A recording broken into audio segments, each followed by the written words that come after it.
Alaska Airlines Flight 1282 is climbing through 16,000 feet. It is a routine flight on a brand new plane, but 6 minutes after takeoff, a deafening boom tears through the cabin. The wind roars. Oxygen masks drop. Passengers look to their left and see the impossible, a hole in the fuselage where a wall used to be. The mid-exit door plug had blown out. The plane was missing 4 critical bolts. If this were any other company, it might be called a freak accident. But this is Boeing, and this wasn't an accident. It was a pattern. For nearly a century, this company had a slogan that sounded like a vow. If it ain't Boeing, I ain't going. It was a brand built on a religion of engineering, where gravity was the enemy and safety was absolute. But that company is dead. Before the door plug, there were the crashes. Lion Air Flight 610, Ethiopian Airlines Flight 302, 2 brand new 737 MAX 8s that fell out of the sky within 5 months of each other, killing 346 people. In the aftermath, the executives used the passive voice. They said, an incident occurred. They said, safety is our priority. But the truth is much darker. This isn't a story about bad luck. It isn't a story about a single defective part. This is the story of a slow-motion corporate suicide. It is the story of a company that stopped listening to its engineers and started listening to Wall Street. A company that traded its legendary culture for stock buybacks and decided that quality was just a line item on a spreadsheet that could be cut to improve the quarterly margins. From the B-17S that saved the world to the hollowed-out empire of today, this is the story of how American manufacturing's greatest giant didn't just fall. It was murdered from the inside. They say you can't kill a giant, but sometimes giants kill themselves. Chapter 1. The Visionary and the Barn, the Origin. William Boeing wasn't born into the romance of flight. He was born into the American promise that a man could build an empire with timber, steel, and stubbornness. He made his early fortune in the hard physical economy of the Pacific Northwest, forests, mills, and the kind of work where mistakes cost fingers and lives. It was an environment that taught a simple lesson.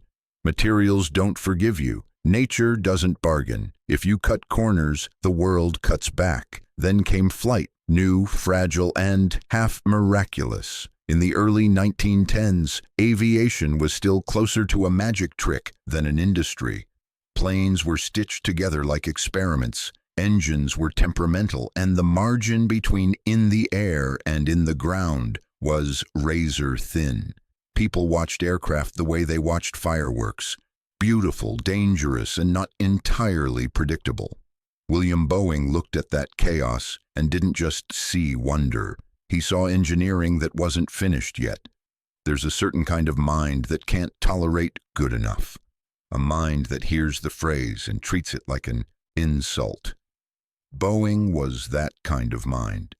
In 1915, he flew as a passenger in a seaplane, and the experience didn't satisfy him. Instead, it irritated him. The aircraft was flimsy, unreliable, limited, an expensive novelty. His response wasn't to shrug and accept the limits of the era. His response was, essentially, we can do better.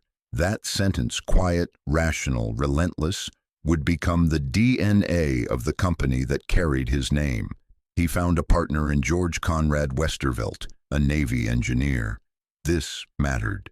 From the beginning, Boeing's origin story isn't the lone dreamer scribbling sketches in a notebook. It's the collaboration between capital and engineering discipline, between ambition and rigor. Boeing had money and force of will.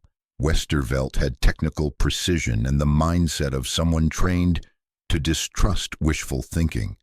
They built their first plane in Seattle on the shore of Lake Union, in a simple wooden structure that would later become legendary. The Red Barn. It wasn't glamorous. It wasn't a palace of innovation. It was a workshop, the kind of place where you smelled varnish and sawdust, where tools hung on walls, where the work was honest enough to leave marks on your hands. And out of that barn came the first Boeing aircraft, a seaplane that represented something subtle but revolutionary, a belief that aviation could be engineered into reliability. In the earliest days, Boeing's culture formed the way cultures always form, not through mission statements, but through habits, through what gets praised and what gets corrected, through what gets tolerated and what gets rejected. In those early workshops, you couldn't hide behind bureaucracy.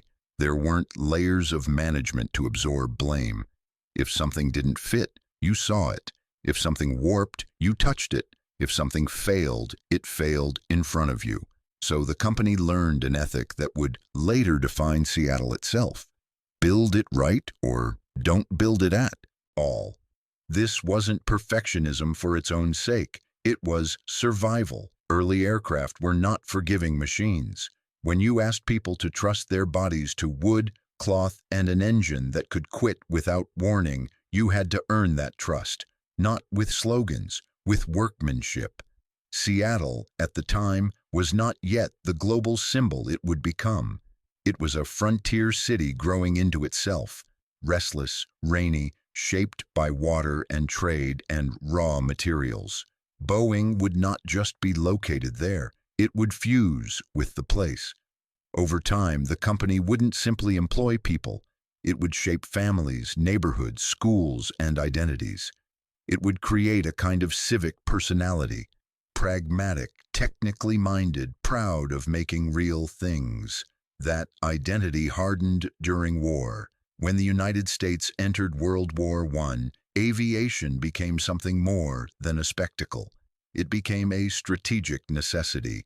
Boeing's young company won military contracts and learned to operate at scale. But it was World War II that transformed Boeing and transformed American manufacturing itself into something colossal.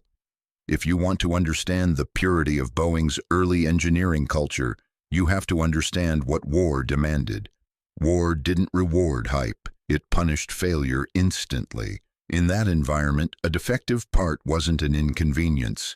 It was a funeral. A missed tolerance wasn't a quality escape. It was a bomber that didn't come home. Boeing became one of the great engines of what was called the arsenal of democracy, producing heavy bombers that would define the era. Machines like the B-17 Flying Fortress and the B-29 Superfortress. They were brutal, complex systems, pressurization, long-range performance, defensive armament, mass production under extreme pressure. This was manufacturing as national survival, and yet, within that pressure, something noble formed. A collective belief that precision mattered because people mattered, that you didn't just build a plane. You built a promise to the crews who would climb inside it. The factory lines became cathedrals of effort. Engineers and machinists, riveters and inspectors, draftsmen and tool makers, people whose names history rarely remembers, but whose fingerprints were embedded in aluminum skins and structural ribs. They weren't chasing disruption. They were chasing reliability. They were chasing a future where a machine could be trusted. This is where Boeing's legend truly began, not as a brand, but as a system of values. The company's internal myth was simple, almost biblical in its clarity. The engineer was the priest. The drawing was scripture. The test was truth. And the plane, when it rolled out complete, was not just a product. It was proof of competence. In those years, Boeing didn't feel like a corporation in the modern sense.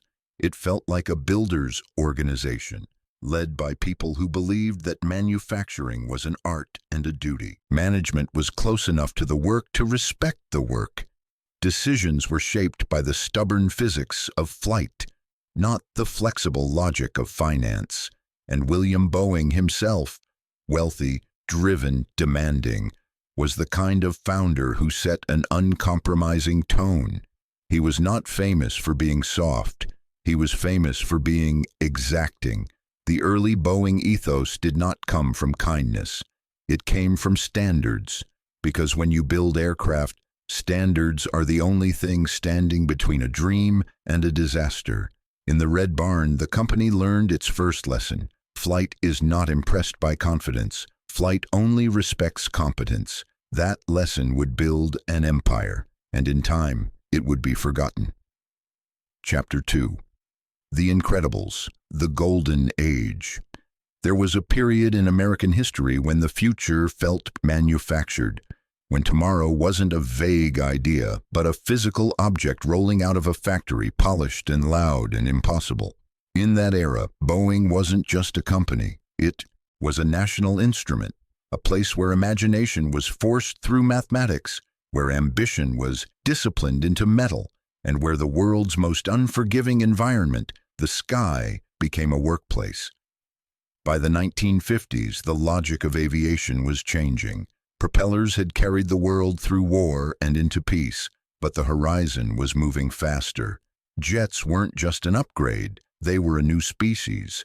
They demanded different aerodynamics, different materials, different manufacturing tolerances, different thinking, and Boeing, still steeped in the culture of engineering pride, made a bet that would rewire the planet. The 707 was that bet. It didn't merely compete. It declared that the jet age would not be a European experiment or a military specialty. It would be mainstream, commercial, and American. When the 707 entered service in the late 1950s, it dragged global travel into a new reality. Distances that once felt like expeditions became schedules. Oceans became routine. Cities stopped being remote and started being connected. But what made this era feel like Boeing's golden age wasn't just technological success. It was the internal hierarchy of values. The company was still, in spirit, an engineer's company. The heroes weren't just executives, they were designers, test pilots, stress analysts, the people who made hard problems surrender.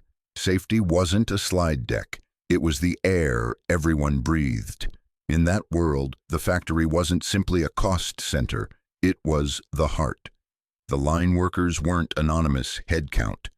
They were craftsmen in an industrial guild, trained to respect the machine, because the machine would either respect you back or kill you. And for the engineers, the aircraft wasn't a product. It was a living argument with physics. Then came the 1960s, and Boeing made another bet, one so large it bordered on madness. The 747. It's hard to communicate what the 747 meant at the time without sounding like myth. It wasn't just a plane, it was a moving city. 2 aisles, a humpbacked upper deck, a presence so immense it changed airport design and passenger psychology. It carried a new promise. Air travel, once reserved for the wealthy and the daring, could become mass transportation. You could put the world on sale. But building the 747 required something America rarely attempts anymore: industrial audacity. The aircraft demanded a factory that didn't yet exist, so Boeing built one. An enormous manufacturing complex in Everett, Washington, a structure so vast that it became the largest building by volume on Earth, a cavernous cathedral of aerospace where the act of building felt like an event. This was not just infrastructure, it was confidence made physical. Inside that factory, Boeing's culture looked like an organism built around excellence. Systems were designed to catch errors before they became disasters. Testing wasn't seen as a delay, it was the price of dignity. Engineers and mechanics spoke a common language: tolerances, loads, fatigue, redundancy. The company's reputation, its most precious asset, was guarded not by slogans but by process, pride, and an almost stubborn refusal to accept close enough. And the world rewarded that stubbornness. The 747 became an icon not merely because it was big, but because it was trustworthy. It flew for decades. It carried heads of state and honeymooners, soldiers and refugees, cargo and dreams. It became a symbol of a certain American competence, giant, complex, and somehow reliable. In this era, Boeing's golden age wasn't just technical, it was cultural. There was a sense that the company belonged to the people who built the planes, not the people who traded the stock. Decisions were anchored to performance in the real world. Wind tunnels, flight tests, manufacturing realities. When something went wrong, the response wasn't to massage optics. The response was to fix the machine. That is what people mean when they talk about the old Boeing. Not nostalgia, not romance. A specific ethic: the plane must be right. From the 1950s through the 1980s, Boeing was synonymous with American industrial might. It was a place where big projects didn't feel like reckless gambles. They felt like national achievements. The engineers ran the room, the factory set the tempo, and the product carried the truth. Because in the golden age, Boeing didn't just sell airplanes, it sold certainty, and for a long time, the world believed it. Chapter 3. The Poison Pill, the Turning Point. Every empire has a moment when the walls are still standing, the banners still flying, the crowd still cheering, yet something fundamental has already broken inside. The tragedy is that you often don't see it at the time. The break doesn't look like collapse. It looks like strategy. It looks like synergy. It looks like the kind of decision that gets applauded on television and rewarded in the stock price. For Boeing, that moment came in 1997 with a merger that was sold as strength. McDonnell Douglas was not the shining rival Boeing needed to defeat. It was a wounded giant, an aerospace veteran that had lost momentum, lost market power, and lost the future. Its commercial aircraft business was fading against the twin force of Boeing and Airbus. But it still had something that mattered in late 1990s corporate America: executives who knew how to please Wall Street. On paper, the merger was framed as a unification of American aerospace, a consolidation that would keep the nation's industry competitive. In the language of press releases, it was about value creation. In the language of factories, it was something else entirely. It was a cultural transplant. Because Boeing, for all its flaws, still carried the old religion: engineering first. The company's identity was rooted in the factory, in the design office, in the belief that if you compromised the machine, you compromised everything. Boeing's leadership had historically grown up close to the product, close to the sweat and risk and complexity that turned aluminum into flight. McDonnell Douglas had evolved differently. It had become a master of surviving decline, protecting margins, cutting costs, managing optics. In a shrinking business, survival rewards a particular kind of executive: the one who can extract profit from less, who can reduce expense faster than revenue falls, who can keep the numbers clean even as the product line ages. That skill set is not inherently evil. In the right place, it's necessary. But when it becomes the dominant philosophy inside a company built on precision and pride, it acts like a solvent. And after 1997, that solvent began to spread. The merger wasn't just about combining two balance sheets. It was about which values would win. And gradually, quietly, then unmistakably, the center of gravity shifted away from the engineer and toward the accountant. A sentence became emblematic of the new era, a quote attributed to leadership that felt like blasphemy to the old Boeing workforce. "We are in the business of making money, not airplanes." It was the kind of line that plays well in a boardroom because it sounds tough, modern, disciplined. But to the people who built aircraft for a living, it was a confession. It said the product, safety, reliability, craft, was no longer the point. It was merely the vehicle. And once that mental inversion happens, everything downstream changes. In the old Boeing, money was the reward for building the best machine. In the new Boeing, the machine became a tool for producing financial outcomes. The incentives tilted, the internal heroes changed, the conversations changed, The questions changed. Instead of, is it ready? The question becomes, can we deliver? Instead of, what does the test data say? It becomes, what can we certify? Instead of, what's the safest choice? It becomes, what's the least expensive choice we can defend? You can still build planes in that environment. You can even build good ones. But you are now building under a different God. And then came the symbolic break that made the cultural shift impossible to ignore. Boeing moved its headquarters. For decades, Boeing's power had lived in the Pacific Northwest, close to the factories and the engineering centers, close to the people who physically created the product. Seattle wasn't just an address. It was the company's conscience. The rain, the sound of tooling, the sight of aircraft being born, those things act like anchors. They remind leaders that reality is not a spreadsheet. When Boeing relocated its headquarters to Chicago, it wasn't just a change of scenery. It was a statement about what mattered. The company's brain was being physically separated from its hands. Management was moving away from the factory floor and toward the financial district, away from the smell of aluminum and toward the glow of conference rooms where success is measured quarterly. Distance changes ethics. When leadership is far from the product becomes abstract. When the factory is a flight away, the consequences of pressure become easier to ignore. Delays become embarrassing rather than instructive. Quality becomes a function.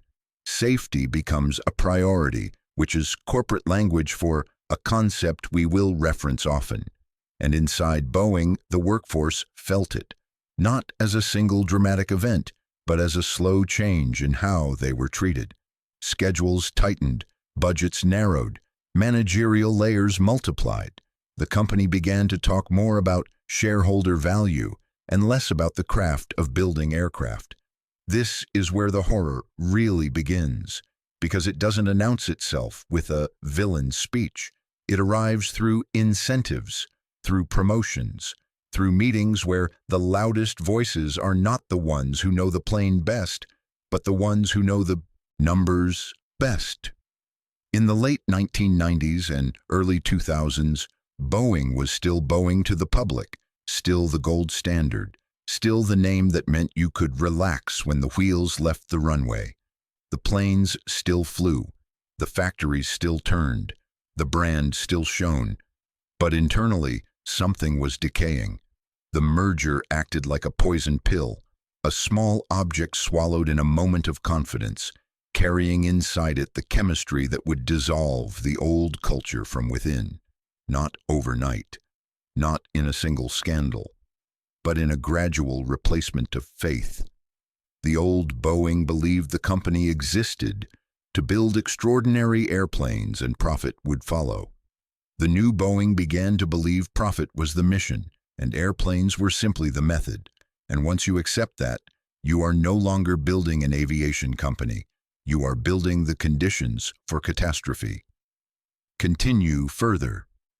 The poison didn't work by turning good people into bad people. It worked by changing what good people were forced to do. In the old Boeing, an engineer who raised a concern was valuable. The concern wasn't a nuisance. It was intelligence. It was information that protected the product, protected the company, protected lives. Raising your hand wasn't disloyal. It was part of the craft. In the new Boeing, raising your hand began to carry a different meaning. It slowed things down. It complicated the schedule. It threatened delivery targets. And when leadership is trained to believe that time is money, when the company's identity is tied to hitting numbers, then anyone who introduces friction becomes, quietly, the problem. This is how cultures rot, not through Chapter 4, the cult of outsourcing, the Dreamliner nightmare. Boeing sold the 787 Dreamliner as a miracle of modernity. Lighter, stronger, more efficient, a clean break from the past. A plane built from carbon fiber composites instead of old-world aluminum. Bigger windows, higher cabin humidity, a machine designed to make long flights feel less like endurance and more like arrival. But the Dreamliner was also something else. It was the moment Boeing tried to reinvent itself, not as a company that builds airplanes, but as a company that manages airplanes into existence. In the old Boeing, the factory was the truth. If something didn't fit, you found out immediately. If a supplier's part was wrong, the evidence sat on the floor in front of you. There was a natural brutality to the process. Reality was close, and reality enforced standards. The company held the knowledge because it held the work. The Dreamliner strategy was different. It was born in the new Boeing, the Boeing that had learned to see labor as cost, factories as liabilities, and engineering as something that could be distributed like an email attachment. The plan sounded elegant. Boeing would outsource unprecedented amounts of design and manufacturing to a global network of partners. Major sections of the plane, huge complex pieces would arrive, already built. Boeing would do less drilling, less wiring, less fabrication. Final assembly would be faster, cheaper, leaner. The company would transform into a kind of aerospace conductor, orchestrating a symphony of suppliers while keeping the margins high. This wasn't just outsourcing as a tactic. This was outsourcing as an ideology, and ideologies have a weakness. They prefer the beauty of theory to the mess of reality, because airplanes are not software. You don't ship a wing the way you ship an app. You can't patch a manufacturing defect after 50,000 feet. And the 787 was not a simple airplane. It was one of the most ambitious commercial aircraft ever attempted, built with new materials and new systems on a scale Boeing had never tried. So Boeing did something almost unthinkable in the context of its own history. It handed large chunks of its most advanced program to suppliers and partners, some of whom had never built work at that level before, and then assumed the system would hold. It didn't hold. The first warning sign wasn't a headline. It was a quiet phrase that began to circulate like a sickness. Traveled work. It meant sections were arriving at final assembly incomplete, with missing parts, unfinished wiring, gaps that weren't supposed to exist. Work that should have been done upstream was being pushed downstream, dumped onto the factory floor at the last possible moment. Final assembly became less like assembling and more like salvaging. Teams opened up brand new fuselage sections and found jobs that belonged to earlier stages. Improvised fixes, rushed installations, rework that devoured hours and confidence. Instead of the clean, efficient flow Boeing had promised, the program turned into a moving crisis. And here's the deeper problem. The more Boeing outsourced, the more it outsourced its own ability to understand what was going wrong. When you don't build something, you don't fully learn it. You can review drawings, you can manage suppliers, you can hold meetings and track metrics. But the real knowledge, the tactile, hard-earned understanding of how a design behaves in production, comes from doing. It comes from the stubborn details. It comes from the craftsman's memory and the engineer's proximity to failure. Outsourcing didn't just shift labor, it shifted institutional knowledge out of Boeing's bloodstream. And when the system started to fail, Boeing discovered the nightmare hidden inside the dream. Control is not something you can subcontract. The delays stacked up, the timelines slipped, the costs exploded. Boeing had promised airlines an elegant schedule and delivered uncertainty. The Dreamliner became famous not for arriving, but for not arriving. Each new target date sounded confident until it wasn't. The future of flight became a waiting room. To stop the bleeding, Boeing did what the new Boeing always did. It tried to force the numbers back into alignment. Pressure increased. Workarounds multiplied. And the program limped forward into service, carrying the scars of a chaotic birth. Then, in 2013, the story took a darker turn. Lithium-ion batteries, part of the 787's advanced electrical architecture, began to fail. Fires and overheating incidents triggered a global grounding of the Dreamliner fleet. For the public, it was alarming. A brand new flagship aircraft suddenly deemed unsafe to fly.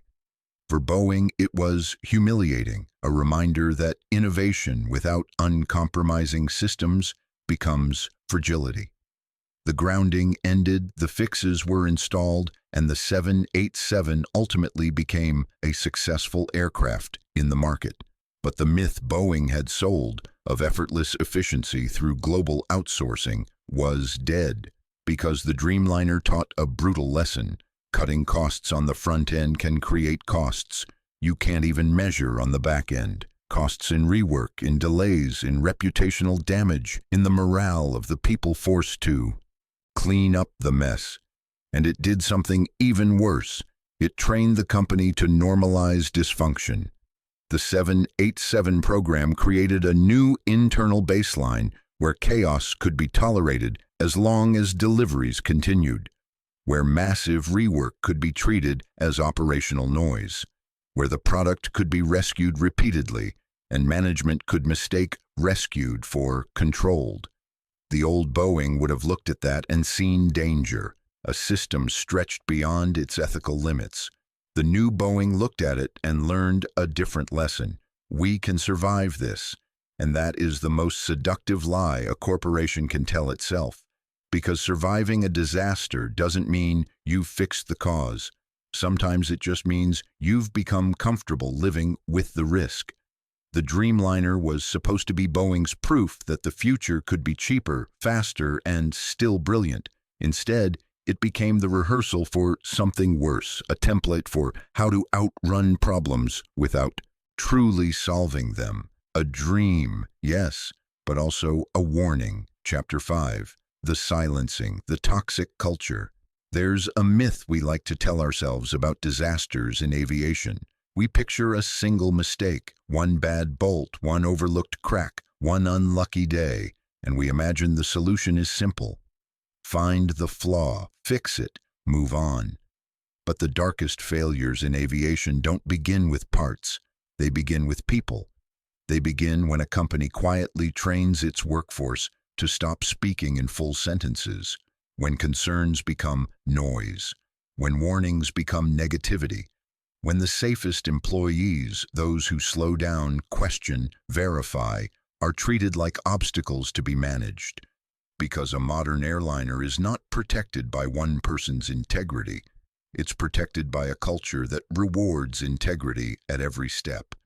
And for years inside Boeing, the people closest to the metal have described a culture that began to feel upside down. Not everywhere, not all at once, but enough to change. The atmosphere. The language shifts first. You start hearing phrases that sound harmless until you realize what they mean. Check the box. Move the line. Keep it flowing. We'll fix it later. Words that turn craftsmanship into paperwork. Words that turn inspection into compliance theater. In an engineer's company, quality control is sacred. It's the last hard barrier between a mistake and a headline. It's the permission slip to let a machine carry strangers through the sky. In an accountant's company, quality becomes a schedule problem, and once schedule becomes the highest virtue, the workforce absorbs the lesson fast. Raising a problem is not just raising a problem, it's threatening a target, it's threatening a delivery, it's threatening someone's performance review, it's threatening the story leadership wants to tell investors. So the pressure moves downward. It always does. It shows up as urgency that never ends, as supervisors who don't explicitly order shortcuts, but make it clear that delay is unacceptable, as emails and meetings where every conversation is about throughput, not certainty, as a growing sense that the factory's purpose isn't to build the best airplane possible, but to build an airplane that can be counted. That's how the culture becomes toxic without ever admitting it's toxic. Nobody has to say, ignore defects. They just have to create an environment where defects are inconvenient and inconvenience is punished. And this is where whistleblowers enter the story. not as rebels looking for fame, but often as exhausted insiders who reached the point where silence felt worse than the consequences of speaking. One of the most haunting names tied to this period is John Barnett, a longtime Boeing employee who worked in quality roles and later raised alarms about manufacturing practices, particularly tied to the 787 program in South Carolina. Barnett's claims, like many whistleblower accounts, weren't about one dramatic defect. They were about patterns, pressure, process breakdowns, and the slow normalization of things that should have stopped the line. He described an environment where the ideal of quality first didn't match what it felt like to do the job day to day, where the system seemed built to keep moving, even when movement created risk. Boeing disputed key aspects of these allegations: the machinery of investigations, regulators, internal reviews, and legal claims moved slowly, as it always does in a large institution. But the cultural meaning was already there. A veteran employee believed he had to go outside the company to be heard. And then, in 2024, Barnett was found dead in Charleston, where he had been involved in legal proceedings connected to his whistleblower claims. Authorities reported it was a self-inflicted death. His family later filed a wrongful death lawsuit, alleging that he faced harassment and intimidation related to his efforts to raise concerns. The details belong to courts and records, but the emotional truth lands like a weight. A man tied his life to the idea that what he was saying mattered, and the process of saying it became part of his suffering. This is what silencing looks like in a modern corporation. It doesn't always look like a gag order. It can look like exhaustion. It can look like isolation. It can look like the slow grinding down of someone's career until the message is clear.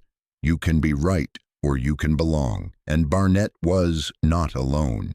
In recent years, other employees and engineers have stepped forward with claims about production pressures and manufacturing quality across programs. Again, Boeing has contested allegations and highlighted reforms. Regulators have increased oversight. Plans have been announced. New language has been introduced.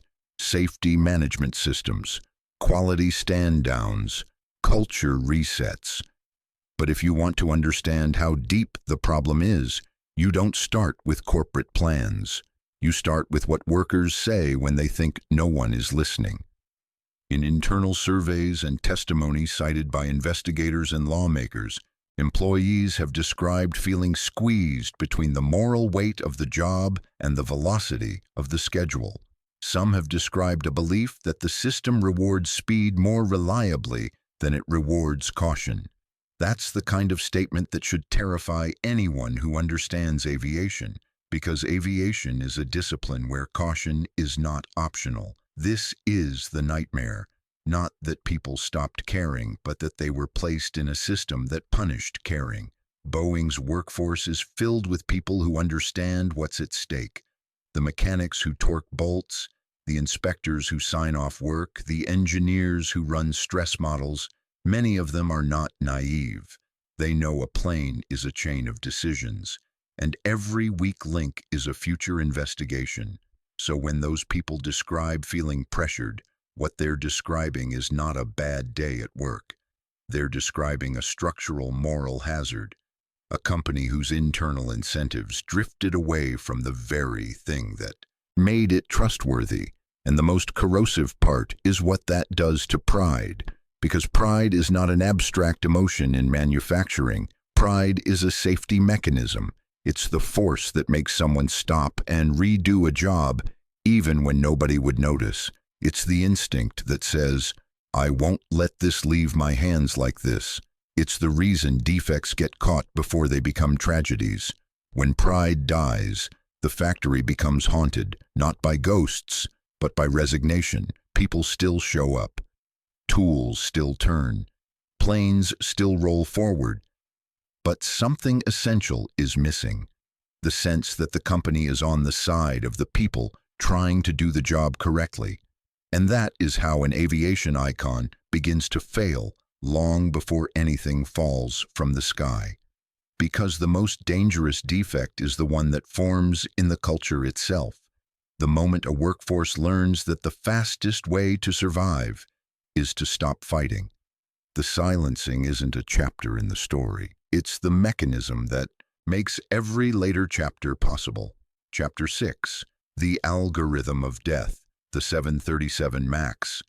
By the time Boeing turned its gaze to the 737 MAX, the company was no longer thinking like the Boeing that built the 707 or the 747. It was thinking like a company under siege, not from physics but from competition, timelines, and Wall Street's appetite for certainty. Airbus had launched the A320neo, a fuel-saving upgrade to a proven airframe.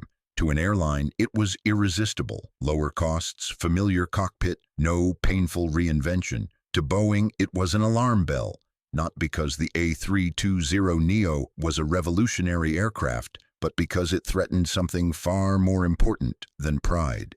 It threatened market momentum, and in commercial aviation, momentum becomes destiny. Lose a generation of orders, and you don't just lose revenue, you lose leverage, supply chain priority, talent, and the perception that you're the safe bet. The old Boeing would have answered with a clean-sheet airplane designed for the next era. The new Boeing looked at the clock and saw only one thing: time was too expensive. So Boeing chose the fastest path. Not a new plane, a new story. The 737 was a triumph of its time, a 1960s design refined through decades, built on familiarity and reliability. Airlines loved it because it was predictable: common pilot training, common maintenance, common parts. But that legacy was also a trap. The airframe had been stretched and optimized again and again, and it carried one ancient constraint that would become the seed of modern catastrophe. It sat low to the ground. That low stance had made sense in an earlier era. It simplified ground handling and servicing. But as engines grew larger and more efficient over time, the 737's short landing gear became a problem. Modern high-bypass engines need space. The new engines Boeing wanted, bigger, more efficient, didn't fit neatly under a plane designed when engines were slimmer and the world flew slower. A clean sheet. Design would have solved this. Boeing didn't choose that. Instead, Boeing did what a cornered company does. It adapted the old machine to survive in the new market. The engines were moved and mounted in a way that made them fit, forward, higher, reshaped to clear the ground. It worked on paper. It worked in the hangar. It even worked in the air. But it changed something subtle and deadly about the airplane's behavior. Aerodynamics is honest. It doesn't care why you made a decision. It doesn't care that you were racing a competitor or trying to preserve pilot commonality. It only cares about forces, and the forces had shifted. Under certain conditions, specific combinations of speed, angle of attack, and thrust, the MAX could behave differently than earlier 737 models. The very thing Boeing wanted most, this flies like the other 737s, was now under threat. Because if the MAX was treated as a truly new aircraft, it could trigger a nightmare for sales: costly pilot training, new simulator requirements, airlines hesitating, orders drifting to Airbus. So Boeing made a decision that sits at the center of this story like a dark heart. Instead of redesigning the plane to naturally behave like its predecessors, Boeing chose to use software to make it feel like its predecessors. This is where the algorithm enters. MCAS, maneuvering characteristics. Augmentation system was built to push the nose down automatically in certain scenarios, to mimic the handling characteristics regulators and pilots expected from the 737 family. It was, in the company's framing, an augmentation, a quiet background correction, a way to smooth out a trait that, if exposed too loudly, could turn a product upgrade into a costly new certification and training burden. MCAS was not marketed as a headline feature. It wasn't introduced as a major new system that pilots needed to deeply understand. For many pilots, it was effectively invisible, absent from manuals, absent from training, absent from the mental model they carried into the cockpit. And invisibility in aviation is a kind of violence, because you can't fight what you don't know exists. In the pure engineering world, the question would have been, if a system can move the airplane's controls, how do we make sure pilots understand it, anticipate it, override it instantly? In the financialized world, the question became, how do we preserve the promise that this isn't really a new plane? The pressure wasn't theoretical. Airlines were shopping, contracts were being signed, sales teams were making commitments, and Boeing's greatest selling point was simplicity. No new simulator training, minimal transition, just another 737, more efficient, same soul. But MCAS was not a trivial change. It was a system with authority, and it depended critically on data. Here, the horror becomes mechanical. In the designs and implementations that came under scrutiny after the crashes, MCAS could rely heavily on input from a single angle of attack sensor at a time. If that sensor fed bad data, if it falsely suggested the plane was pitching too high, MCAS could respond as if the aircraft were approaching a stall, even when it wasn't. And when it responded, it didn't do it gently. It pushed the nose down. A pilot's hands would feel the plane trying to dive. The instinct is to pull back, to fight, to correct. But the system would return again and again, each activation adding pressure, adding confusion, adding precious seconds of uncertainty in the most unforgiving phase of flight. A modern airliner cockpit is built to manage complexity, but only when complexity is disclosed. The pilot must know what kind of battle they're in.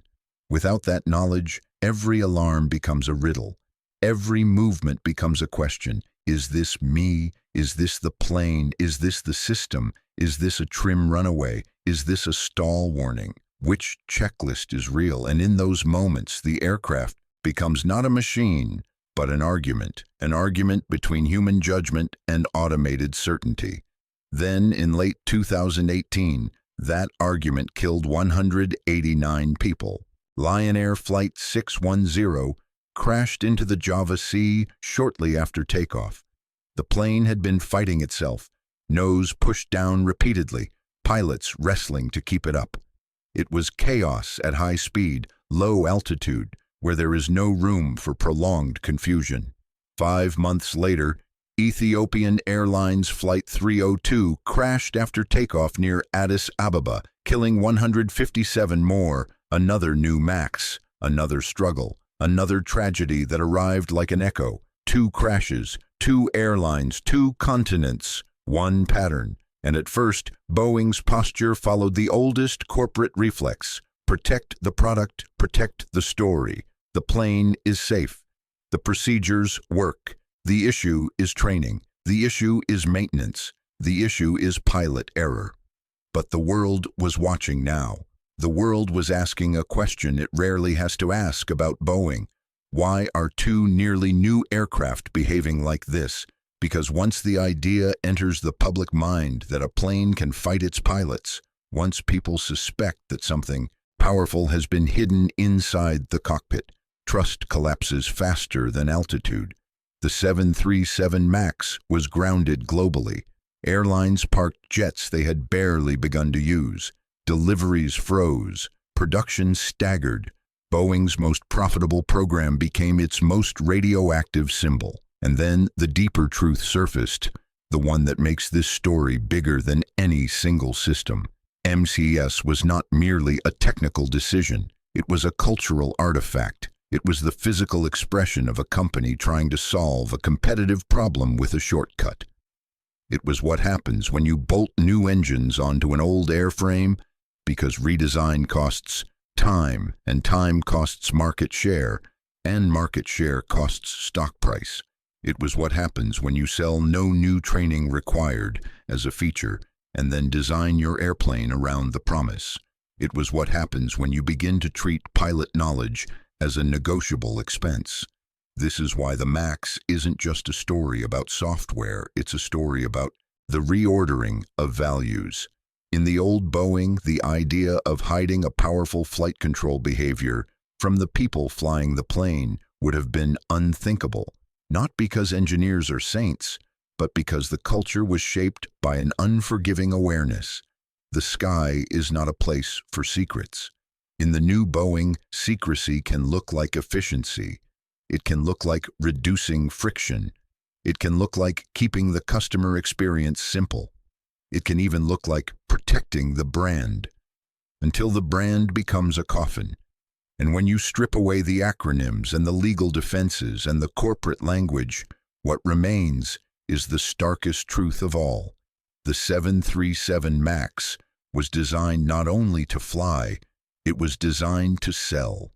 And in the space between those two goals, between flight and sales, an algorithm was given the power to push a nose down again and again, while the people in the cockpit tried to understand why their airplane had suddenly become something else. That is the moment Boeing's business horror becomes literal. Because once your airplane needs an invisible system to preserve a promise made to Wall Street and customers, you are no longer engineering reality. You are engineering perception, and perception does not keep you in the air.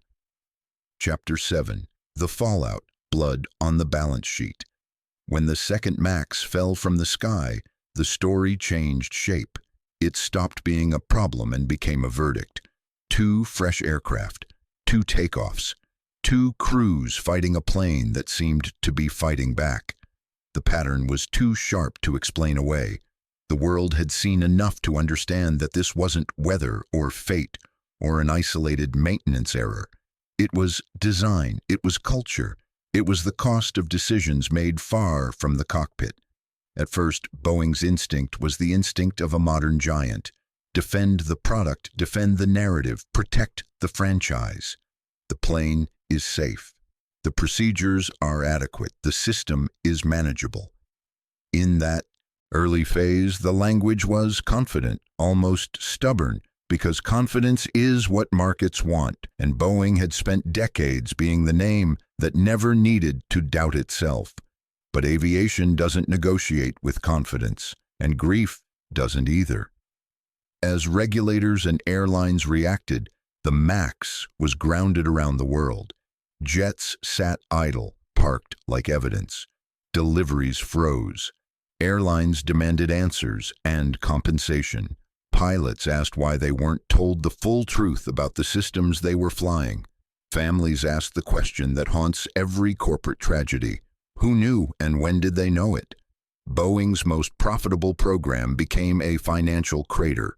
Production slowed, then stopped, then restarted under scrutiny that felt less like oversight and more like suspicion. Every delayed delivery was a lost payment. Every stored aircraft was money-trapped in aluminum and wiring. The company's reputation, built over generations, began to collapse in real time, not as a rumor, but as a global consensus.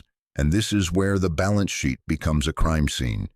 For years leading up to the crisis, Boeing had poured billions into stock buybacks, financial engineering designed to raise earnings per share and reward shareholders. It was a signal to the market. We are disciplined, we are efficient, we are returning value. But buybacks don't build airplanes. They don't train mechanics. They don't fund extra inspections. They don't create redundancy in supply chains. They don't buy humility. They consume cushion. So when the MAX crisis arrived, Boeing faced it with a company that had spent its reserves on applause. The crisis demanded patience, deep investment, and time, exactly the things buybacks had traded away. The result was predictable. Deeper financial pain, more dependence on borrowing, more vulnerability, more pressure to get back to normal before the wounds had closed. Inside the company, the fallout wasn't just financial, it was psychological. People who had spent their lives believing in Boeing's excellence watched the brand become a punchline and a warning. Engineers and workers who took pride in the name felt it turn heavy in their mouths. The slogan that once felt like loyalty began to sound like irony.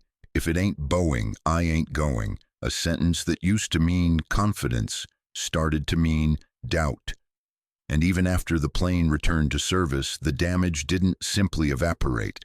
Trust doesn't bounce back like a stock chart. Trust is slower, it remembers. Boeing had lost more than money. It had lost the benefit of belief, the invisible asset that lets a company survive mistakes because the public assumes the company will correct them. Once that belief is gone, every flaw becomes suspicious. Every incident becomes a symbol. Every defense sounds like denial. The crashes left 346 dead, but the fallout left something else behind. A company bleeding from a wound no spreadsheet can fully measure. The wound of a legacy broken by its own hands. Chapter 8. The Hollow Empire, the Aftermath. If you want to understand what Boeing became after the MAX, you don't start with press conferences or redesigned training manuals. You start with the feeling in the places where airplanes are supposed to be born. Because a factory has a mood, it has a pulse, and when a culture breaks, you can sense it in the silence between machines, in the way people talk or don't talk, in the way pride either fills a room or drains out of it. Boeing's empire still exists. The buildings are still enormous. The logos still hang. The runways still see new jets taxi out. But the aura is different now. The company that once symbolized American certainty feels like an institution trying to remember itself. In Seattle and the Pacific Northwest, Boeing's name used to carry a specific kind of gravity. It wasn't just employment, it was identity. Families measured time in programs, the 707 era, the 747 era, the long years of the 777. People wore the company like a badge because it meant something. It meant you were part of the machinery of national pride. After the MAX, that pride became complicated. Older engineers, people who grew up in the world, where stop the line was an honorable instinct, began retiring in greater numbers, taking with them something no corporate initiative can replace: lived memory. They carried the unwritten knowledge of how excellence actually happens, the small instincts that prevent big mistakes, the feel for a process when it's healthy and when it's drifting into danger. When they left, some didn't just leave a job behind, they left an era behind. And the generation that could have replaced them, young engineers, ambitious talent, began looking at Boeing differently. To a young person trained in software culture or drawn to companies that move fast and promise glory, Boeing started to look like a cautionary tale, a place where innovation gets tangled in bureaucracy, where reputations can be destroyed by decisions made above your head, where your work might become part of a scandal you never wanted. This is how hollow empires decay. They still look powerful from a distance, but inside, the foundation is thinning. Then came proof that the story wasn't over. The Alaska Airlines door plug blowout wasn't a repeat of the MAX in mechanics, but it was a repeat in meaning. It suggested something deeper. The culture that allowed major safety failures to slip through hadn't been fully exercised. The incident felt less like a random malfunction and more like a symptom, another moment where basic manufacturing discipline appeared to have failed under the weight of speed and complexity. For the public, it landed like a reminder. The crisis may have changed Boeing's procedures, but had it changed Boeing's instincts? For workers, it landed like dread, because if you are on the factory floor, you know what it means. When a panel can leave the system missing crucial hardware, it means the layers meant to catch mistakes didn't catch one. It means paperwork can be completed while reality remains unfinished. It means the idea of quality can still be outpaced by the demand for delivery. And once the public starts connecting those dots, the brand becomes permanently fragile. That fragility shows up in small ways. Passengers who glance at the aircraft type during boarding, pilots who speak more openly about trust and training, airlines that quietly diversify fleets, regulators that watch more closely, journalists who no longer treat Boeing like an untouchable pillar. Boeing's factories still build airplanes, but they also build questions. What happens when a company famous for reliability starts producing doubt? What happens when the people who once felt they were building the safest machines on Earth now feel they're working inside a system that doesn't always deserve their devotion? A hollow empire is not a company that stops producing. It's a company that keeps producing while its soul, its old discipline, its old pride, its old fear of failure slowly drains away. And in the shadow of hangars and assembly lines, you can feel the most unsettling truth of all. Boeing is still here, but the Boeing people trusted may already be gone. Conclusion: the cautionary tale. Boeing's tragedy is not that it built airplanes that failed. Aviation has always contained risk, and even great companies have accidents, errors, misjudgments. The tragedy is more specific, more modern, more damning. Boeing failed the way a civilization fails, not from a lack of intelligence, but from a corruption of priorities. For decades, Boeing was the proof that American industry could do the hardest thing on Earth: take raw material, shape it with mathematics, and build a machine that carries human lives through a hostile sky with routine reliability. That kind of excellence is not accidental. It is earned through humility, patience, discipline, and a culture that treats the smallest detail as sacred, because the smallest detail can kill. Boeing's greatness was never only in its designs. It was in its internal morality. The old Boeing believed something simple: the airplane is the mission. Everything else, profit, prestige, market share, was downstream of that obligation. If the airplane was right, the company would be right. Then the company began to reverse the equation. The aircraft became the vehicle for financial outcomes. The factory became a cost center to optimize. The workforce became labor to manage. Safety became a value statement, something you say rather than something you enforce with pain. Quality became a metric, not a mindset.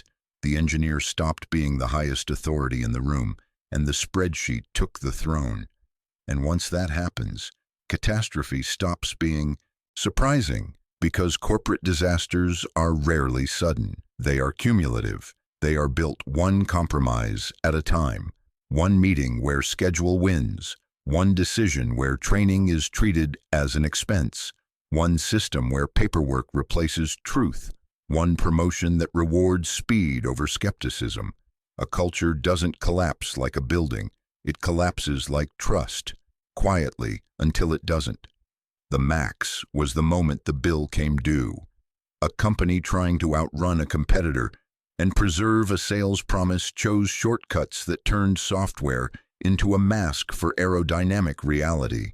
A system was given authority without giving pilots the knowledge to anticipate it.